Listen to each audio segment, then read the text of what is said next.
Welcome to Elevating La Cultura podcast, a space where I talk with Latinas who are passionate about what they do and are willing to share that passion with others to change the narrative, especially for the next generation. Each season is centered around different topics, but all with a Latina perspective. Welcome to Season 7.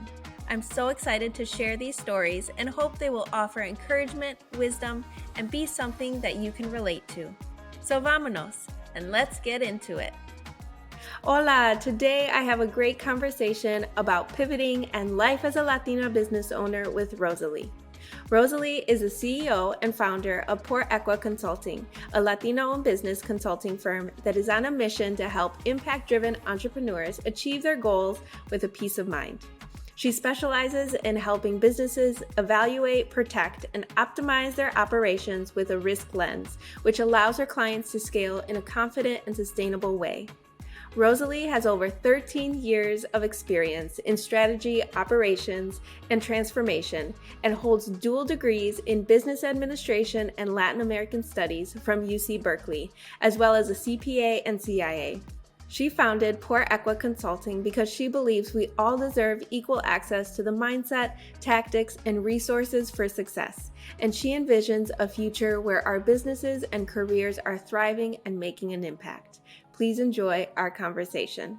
Hello, today I'm joined by Rosalie, and shout out again to Kita for hosting a weekly cafecito where I have gotten to meet a lot of this season's podcasts. And Kita is a previous podcast guest, so you should listen to her episode and listen and learn about these co-working cafecitos. But today I have Rosalie here and I'm excited to get into our conversation. So before we get started, why don't you go ahead and introduce yourself? Yes, definitely. Shout out to Kita. I've met a lot of great people, including Karina. So I'm super excited to be able to have this conversation with her. And I am Rosalie Ennes, she, her, ella. I am CEO and founder of Portecua Consulting. I'm new to entrepreneurship. I'm sure we'll talk a little bit more about that. But essentially what my company does is I'm a business consultant and I'm focused on helping impact-driven entrepreneurs evaluate, protect, and optimize their strategy and their operations, all informed with a risk lens. My background is in risk management, which I'm sure we'll also talk about. And essentially what that means is I'm focused on helping my clients save money, save time, save energy as their business grows so they can do it in the best way possible.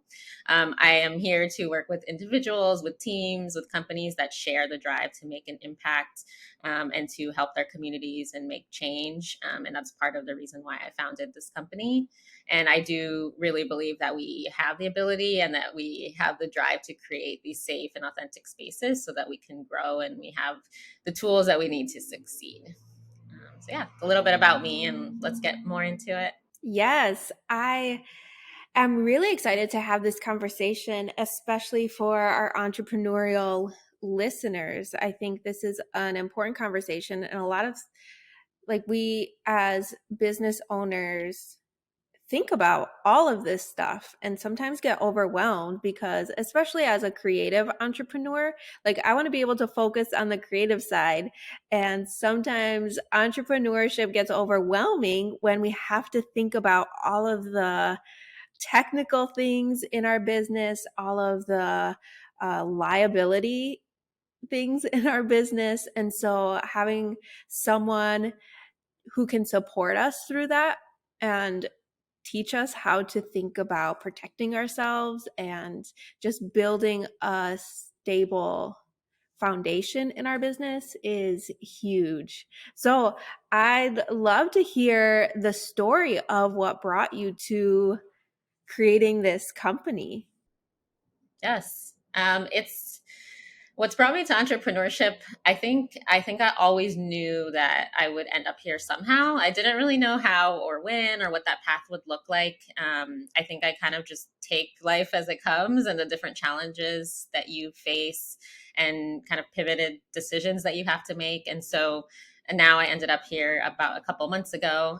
But I think in my background, I've always loved to build and grow and challenge myself, and like what I said, make the best out of what life throws at you. So I knew I wanted to do business administration as a career. I wanted to do something in international business so I could use my languages and use my background. Speaking English, Spanish, and Portuguese was definitely very important to me. And if I could incorporate that into my career and not just my personal life, I thought that that would be great. I knew that initially out of college, I did want to join corporate, join larger firms where I could gain the experience and have contact with people and network and just figure out how to be a young professional. And so I did that.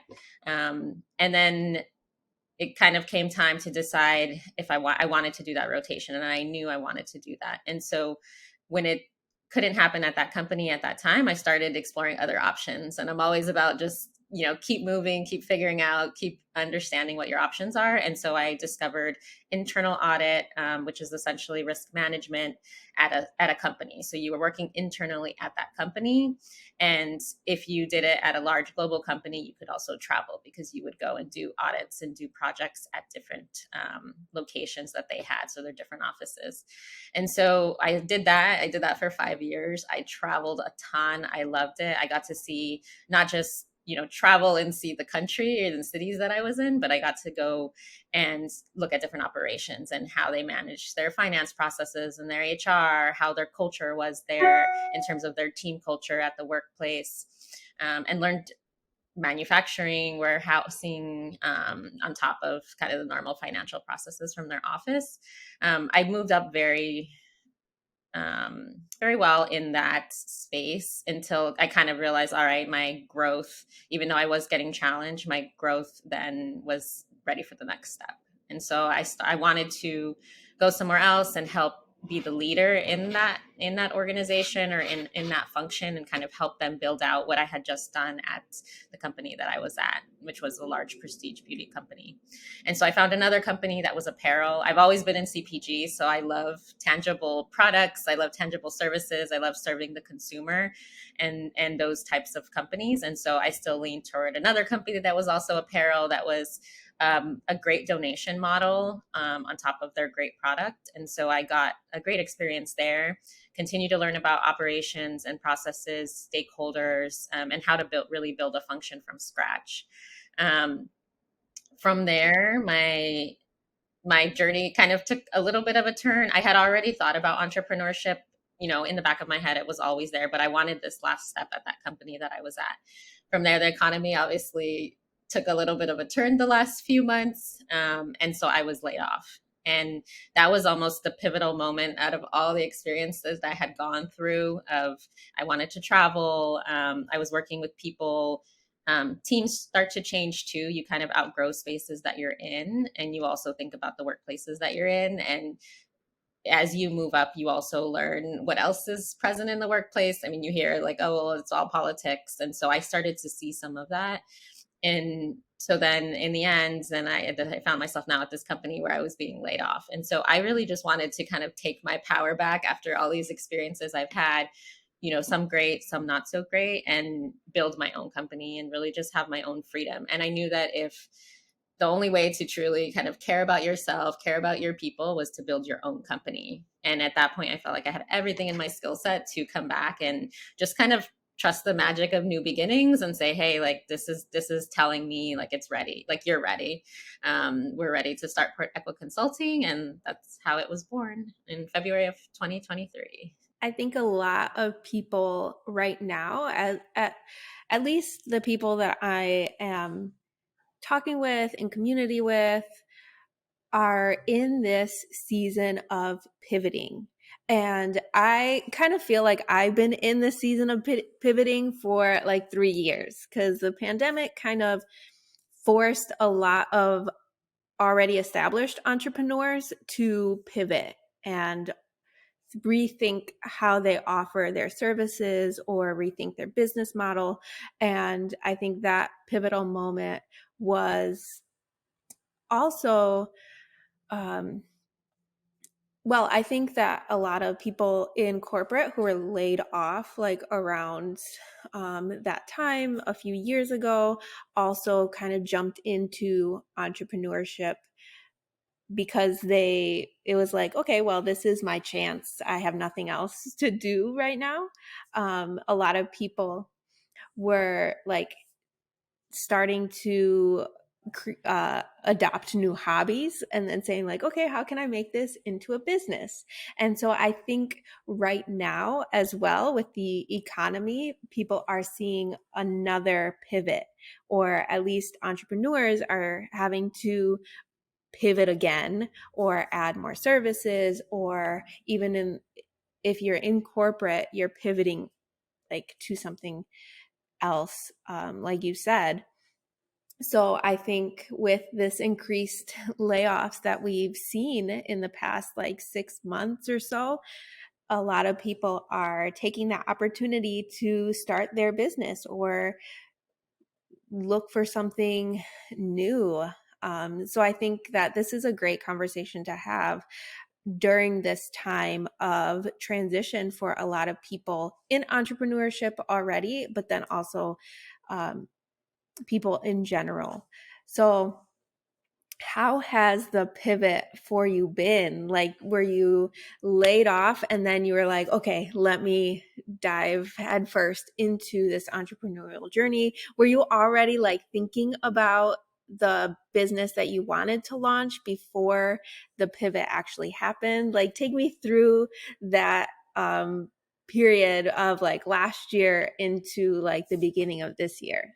Yes, I definitely had been thinking about it. I knew that I wanted to use my skill set that I learned in corporate and take it to serve the communities that I grew up in and that I wanted to help make change for them for future generations.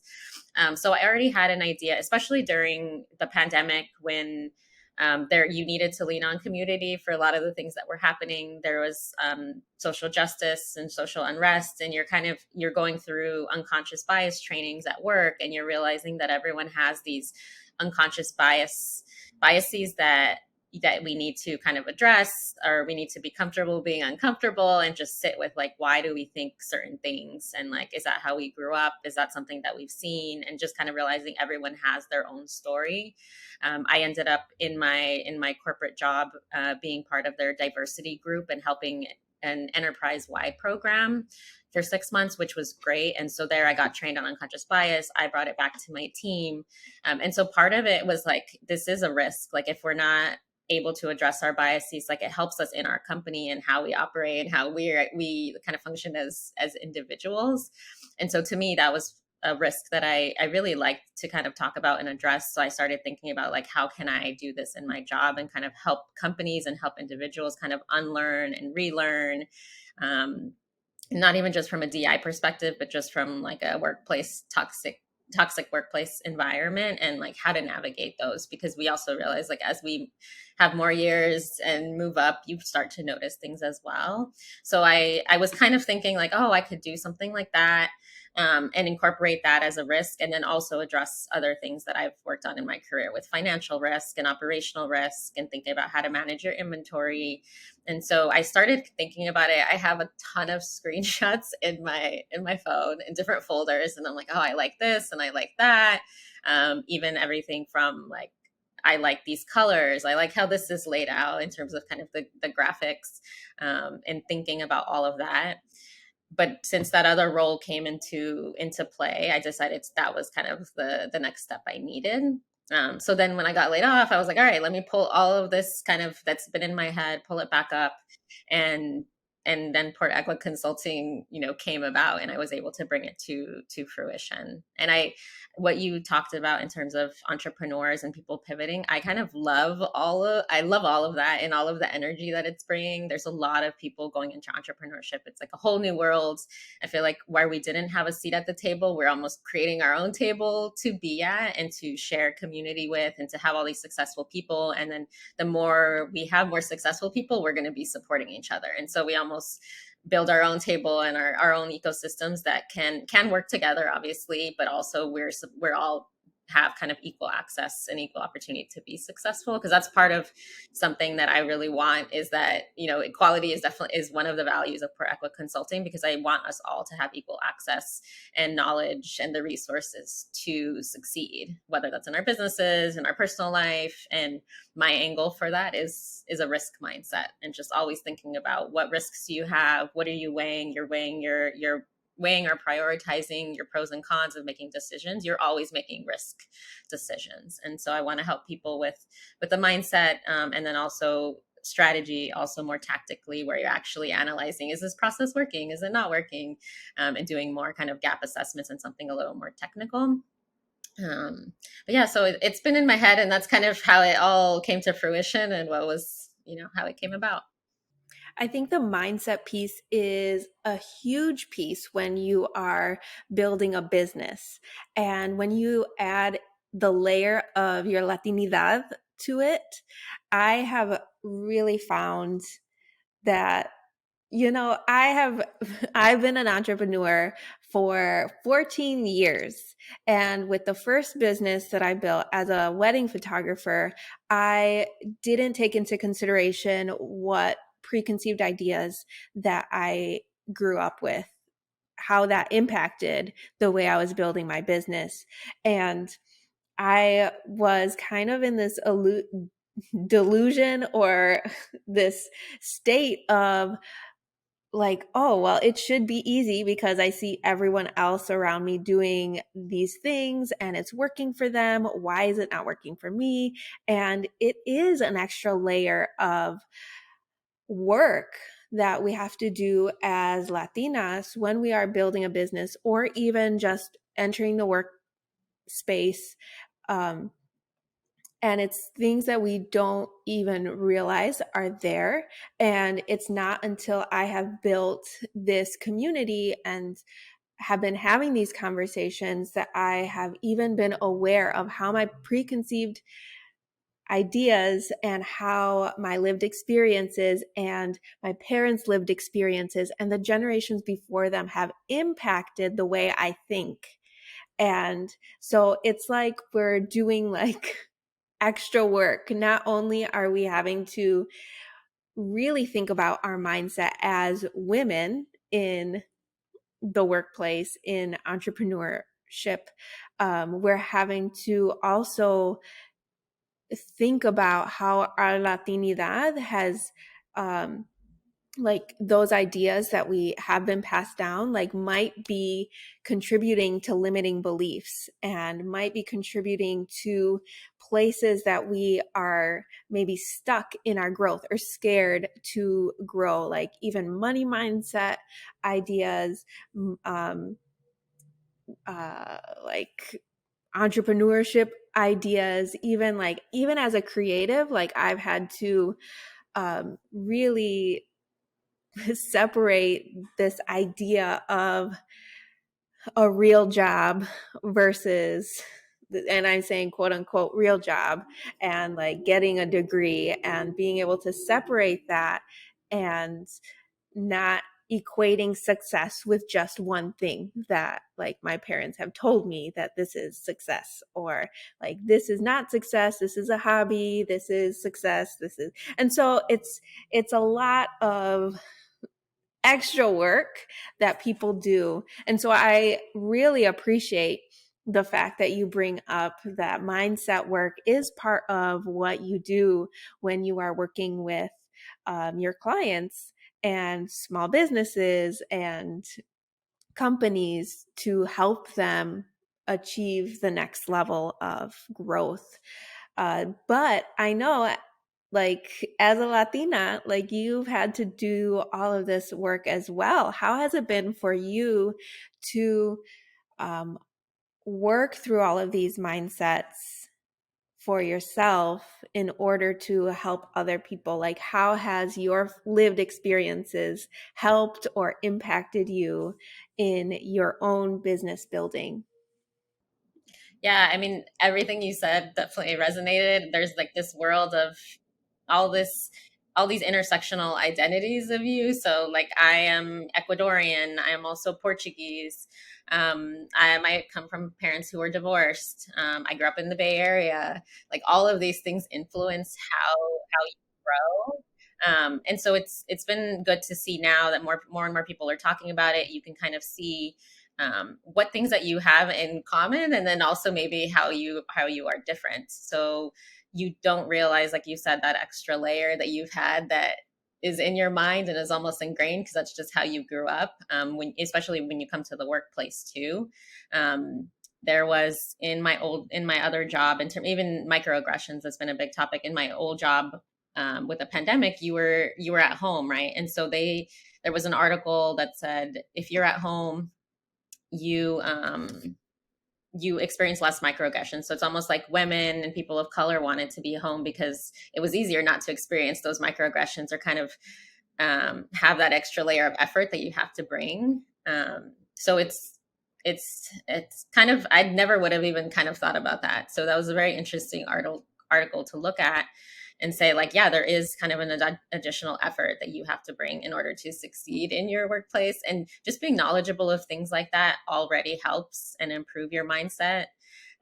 Definitely the immigrant experience. And like you said, your parents grew up, they're almost entrepreneurs by nature. They do the best that they can do. They see what their parents did, what their grandparents did, and everyone's trying to contribute to something better. And even back in Ecuador, I feel like all my family are entrepreneurs too. So you kind of grow up with that, like, hey, we're going to do it. We can move forward and succeed. And so I think all of that just becomes part of your identity. And I think the mindset work is really acknowledging it and identifying it, and then leaning on people too and talking about it. Because if you keep it in, you might not even know who's relating to it and who's not. And I think that's also part of this ecosystem that we're creating, where people are sharing stories. And I think that's amazing, because that's how we're going to move forward and create generational change, so that in future generations they are speaking about these experiences. It's not taboo. I mean, even if you think about therapy, it was very much taboo in last generations, and even now it's changing so much. It's not like fully there, but I feel like in future generations it will be. Like, it's much easier to say, hey, I went to therapy, or I think I need to go, or let me talk to somebody about the situation. And it's not so taboo, whereas before it was like, don't tell anybody that, you don't need to talk about that. So I love that. I know, even in my own house, therapy has already been normalized. Like, my kids go to therapy, my husband goes to therapy. We all have our weekly therapy times. And it's not even like, even for my kids, it's not like it's just general therapy. And it's not even like, I don't put like, oh, well, you need therapy because of this.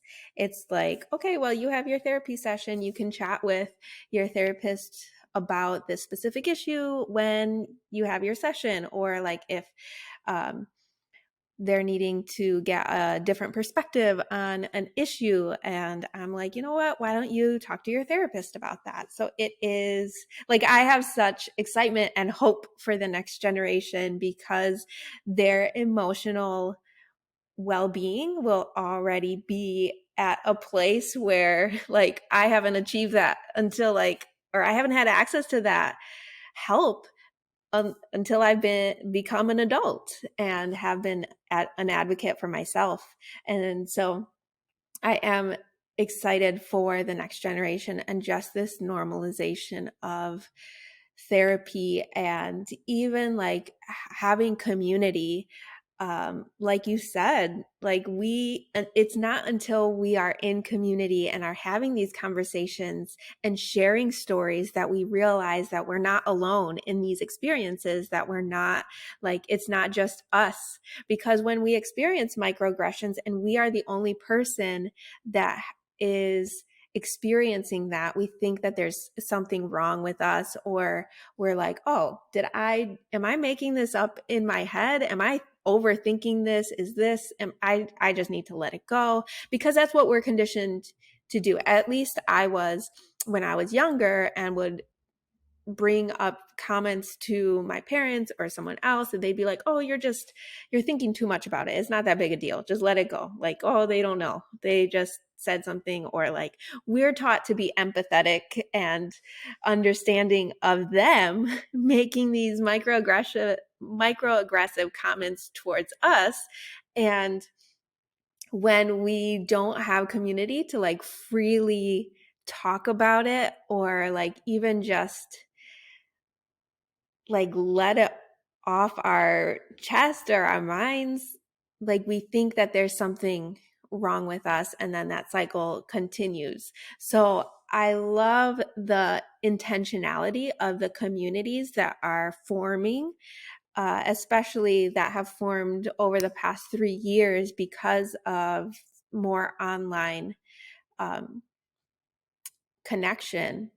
And I think that has just accelerated growth in the areas of learning and relearning and talking about all of these ideas that we've been conditioned to believe, and doing the work to reverse those and rewrite the lies that we've been told, and impart the truth and really stand in our truth. And so I think that all of the work that is being done in the DEI space and the conversations that are having are really impactful and beneficial to help people feel heard.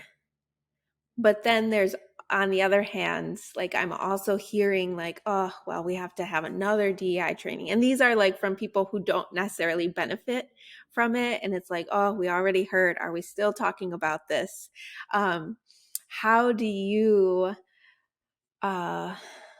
suggest we respond, whether we are like whether the listeners who are listening are still in corporate? How do you respond from the pushback to all of these trainings? And for entrepreneurs, how do you respond from, because I know once you step into entrepreneurship, it's just a different type of microaggression that you might receive.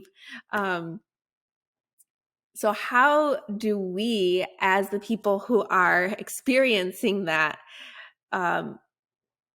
respond or like balance? And this might be a heavy question for you, but it's things that I am actively trying to balance by standing in my truth, in my strength as a Latina, and trying to show up and be an example to my kids, but also wanting to have a fruitful conversation where I am trying to be understanding and informative to people who might not understand yet. If that makes sense. Totally makes sense. I feel exactly what you're saying. It's a great question. And I do think that there is, like, just like we had Zoom fatigue, there's like DEI fatigue. And because it is heavy work, it's so heavy. I am super admirable of the people who do it every single day. And, DEI is their job. The reality is that DEI shouldn't be a job. It should be really embedded in everything that we do. So there might be somebody who's, coordinating and kind of doing the strategy and things, but it's not. I think we still have a mentality where DEI is like, it's isolated to something. And that is similar to risk, and kind of one of the challenges where we think like risk management, oh, that's, this group manages it. That's not true. Risk is everywhere. So everyone on your team and at your company is making decisions every single day that could impact your organization's value, your company. And so with DEI, it's kind of like there's it's just heavy, I would say, in general, and there's different things that you can do. So first, I would say for people who are saying, I'm tired of these trainings, I would say that probably the company needs to kind of rethink and have a more holistic approach to it, because it's not just about trainings. It's not like one training is going to say, all right, now I'm okay. Like, I know all about unconscious bias and that's it. It's really constant work. So it's more about figuring out how to embed that in the day-to-day, in your HR and how you hire people. What questions do you ask? having more surveys, having more conversations, like making it less, more normalized and less taboo, like we talked about before, with normalizing things where it's not just like, okay, this is isolated as DEI. It's like, this really should be, we should be inclusive. Like anytime we're planning an event or figuring out how to carry out a program, we should have it more embedded. So, and I think that's also where you come in with a risk lens, where you're thinking about how can we make this holistically better. It's not just one incident, it's going to happen. We have to have this consistent. And ideally, in a perfect world, we get to the place where we don't even have to think about it anymore. Like all of those things that we want to incorporate is already at the table, and it doesn't have to be said. So I'm hoping that we get to that point. I don't know at what point we will. So if somebody's asking about that, I would say that, yeah, just, say and also when people ask that, it's like they're coming from a place that maybe they don't know yet. Maybe they're, that day is just not the right day to kind of push them on it. So I always try to feel people out when I'm talking to them. And sometimes it's worth kind of battling back. Sometimes they might not be in the right headspace, or you might not be. If you are in the right headspace and you think it's the right time to have a conversation, then I would say, are people still going through this? Like, have you seen the articles? Have you done research? Like, if, you're tired of talking about it, people might be tired of experiencing it. I mean, that's kind of the way to think about it, but maybe say it in a nice way. It's like, bring up certain examples that you know of, or like, this just happens the other day, or like somebody just misspelled my name today. Like, I don't like when that happens, or they pronounce my name wrong, and maybe bring in examples. So yes, I would say a holistic approach to kind of sum it up, and then also just see where you're at and where they're at, and try to kind of meet where you can. I appreciate that response. Sometimes it's hard to take it It's hard. day by day. Day by day. That's all you can do. You have to show yourself grace, honestly, because it is hard work. And there might be days you're ready to fight those battles, and there might be some days you're just exhausted and you're like, I just can't have a conversation right now. And one thing I've appreciated a lot that's happened during the pandemic more so is like friends, family will kind of say like, hey, I want to share something with you. Like, are you in the right headspace for it? Or like, there's something I want to ask you about. Like, are you in a place to provide advice? So that they can kind of respond and tell you like, right now is just not the right time. Also, if people are sharing something, you can say, do you want me to listen? Do you want me to provide advice? So that way you kind of know, like, what's this person looking for too. So I've liked that I've kind of used that approach now to figure out where people are at. As first gen, second gen, millennial, our generation, I think we are learning how to best approach hard conversations, because at least in my experience, whenever I had to have a hard conversation, and these hard conversations may have started with like parents or family, like it was always shut down and we were to blame for not understanding or offending our people who were older than us, family. And so I think it is that extra layer of hard that we have to work through when we want to have these hard conversations. But I want to encourage people that it is important, not just for us as individuals to feel heard, but also for our fellow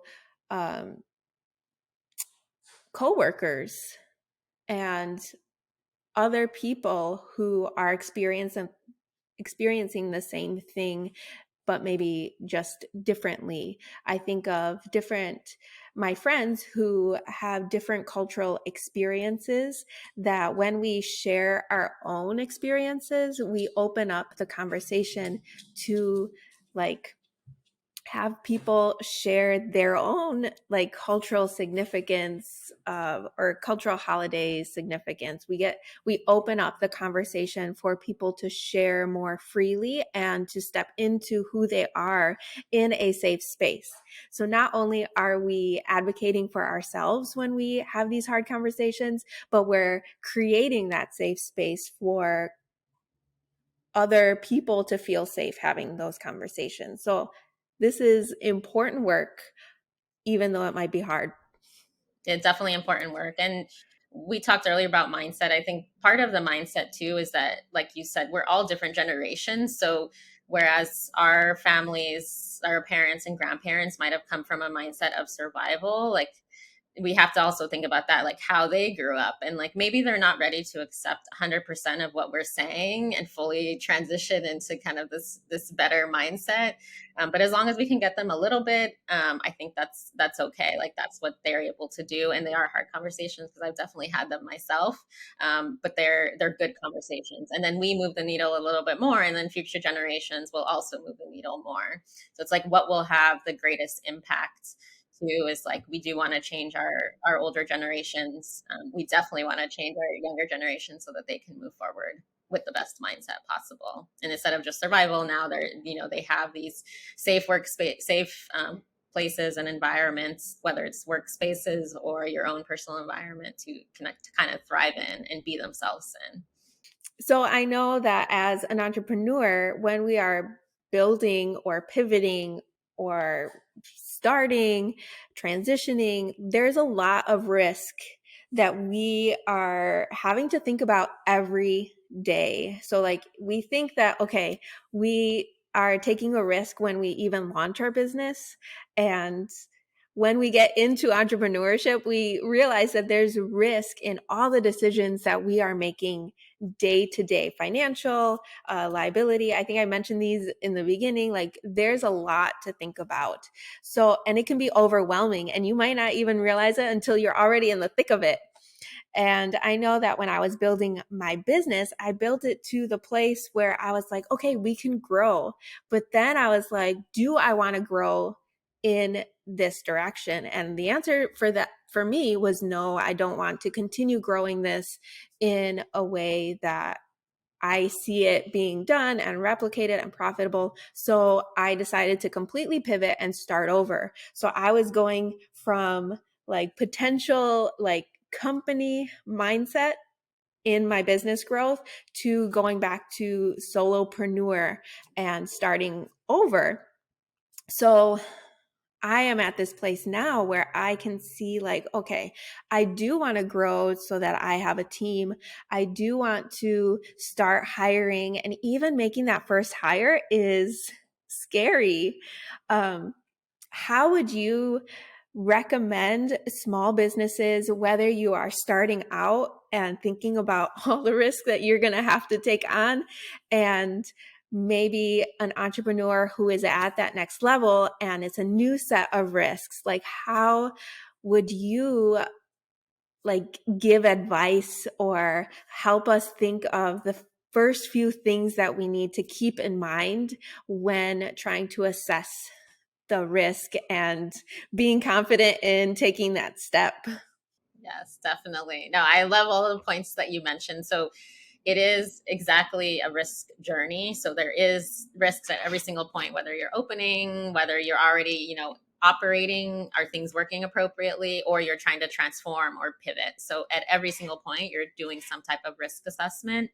And that's part of what I want to do is kind of introduce the mindset of risk, and then kind of assessing risk, and then actually taking action on that risk. So the goal is not that you don't take risks. That's definitely not. You just want to make sure that you're moving forward with fully open eyes, and there's nothing that may come out of the woodwork.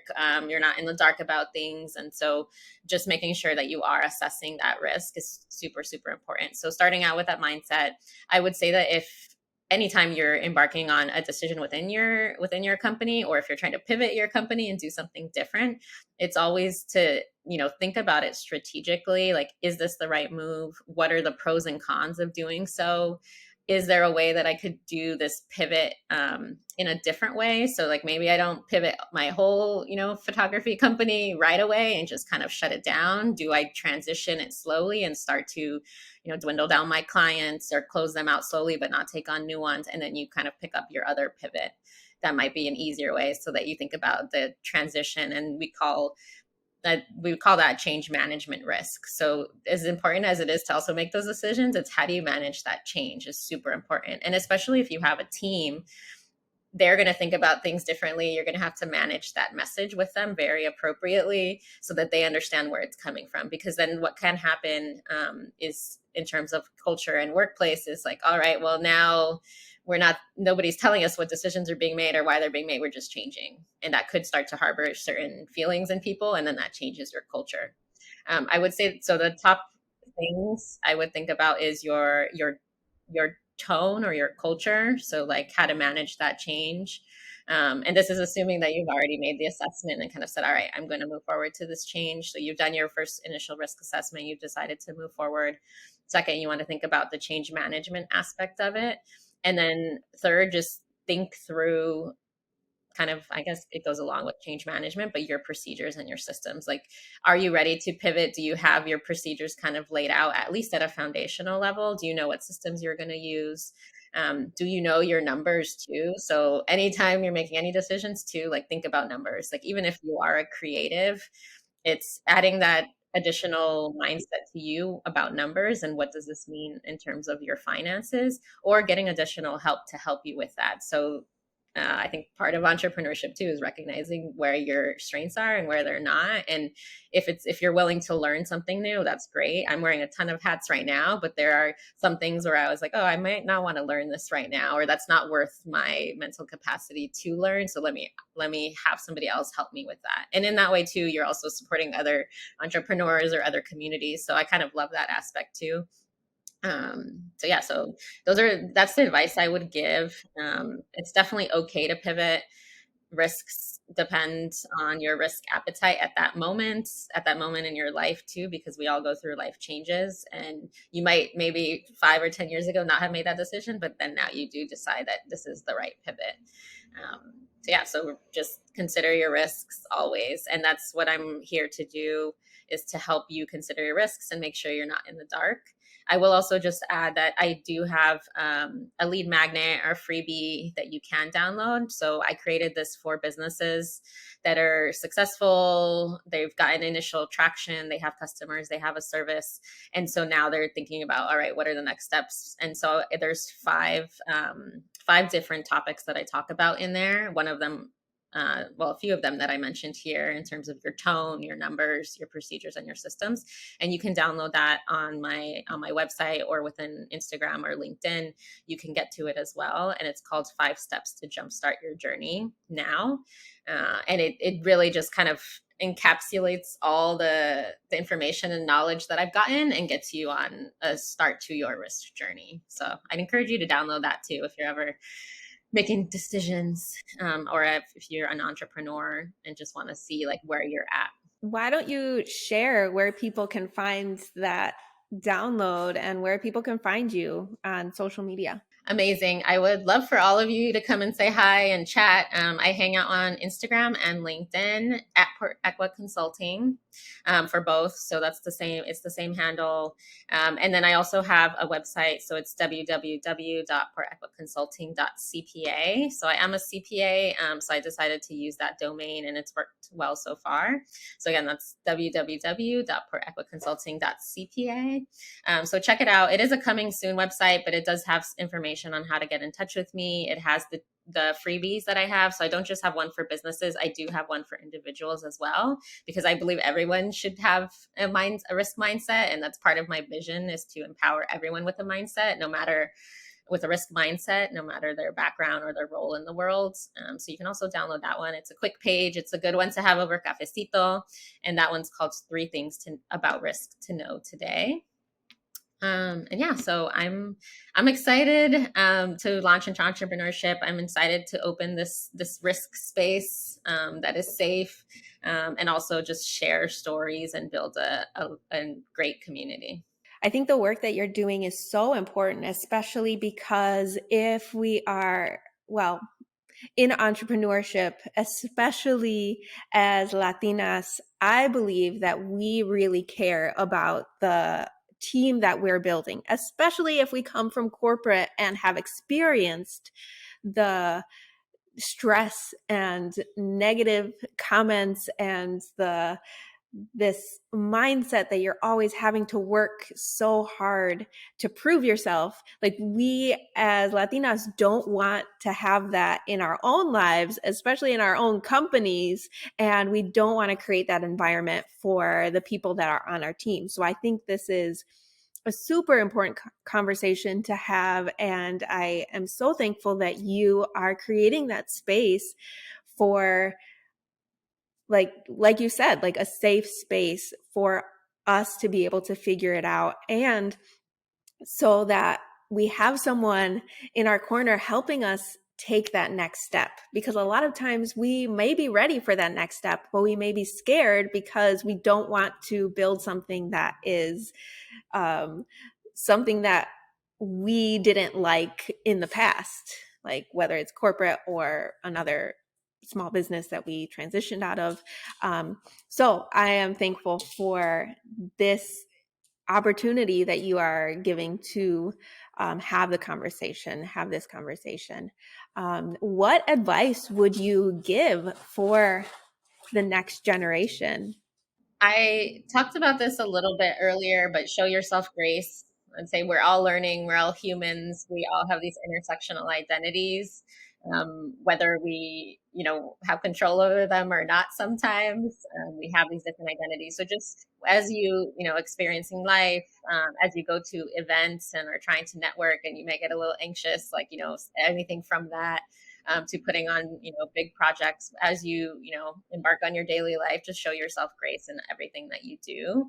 I would also say one of my things has always been never stop learning. So I always tell myself that, there's more to learn, and that could be, something more technical. It could be a certification.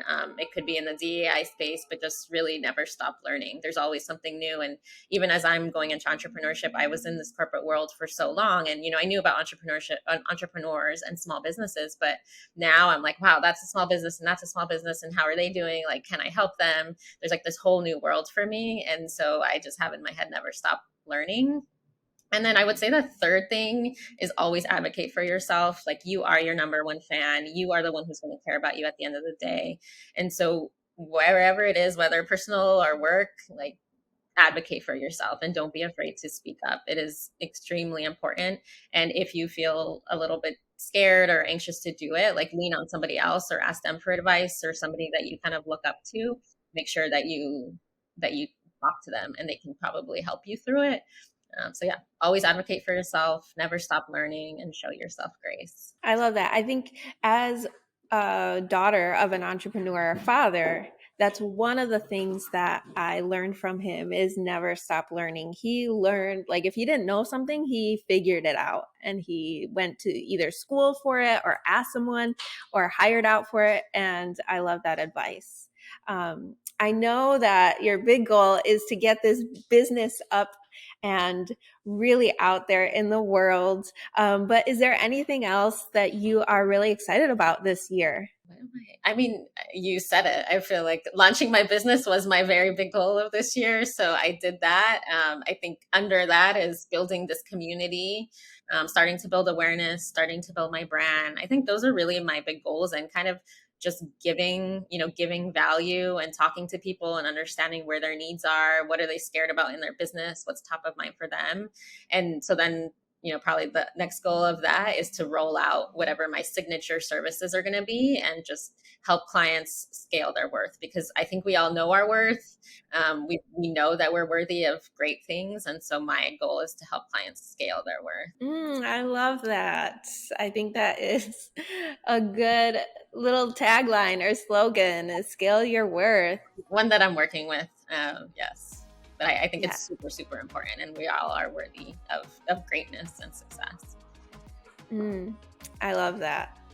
Man, that is a perfect way to end this podcast. I am so thankful for your time, for your wisdom, for just sharing your story and your vision for your company, and the importance for these conversations. So thankful. 100%. Thank you, Karina. It was great to be here, and I'm excited for the future. Yes, and we'll see each other soon, probably in the next co-working space with Kita. I'll be there. All right, bye. Okay, for all my business owners going through a pivot or people looking to start their small business, Rosalie is an amazing person to have in your corner as you walk through the transition. So glad that we connected. Okay, amigos, thank you so much for listening. We're coming to the end of season 7 with only a few more episodes this month. So after you listen, feel free to take a screenshot, post on Instagram, and tag at Elevating La Cultura, or send me a DM. You can also comment on our YouTube video if you're watching online. I always like to hear from people and how they resonate with the stories that I share. So leave a review on Apple Podcasts so we can get more ears listening to these stories and we can continue elevating La Cultura. And if you haven't joined yet, join the Facebook group where we can continue the conversations we have on the podcast. So if you're wanting another way to connect with me and stay in community, especially in between seasons, join the Facebook group. All right, enjoy the rest of your day, afternoon, evening, whenever you're listening, y nos vemos next week. Bye.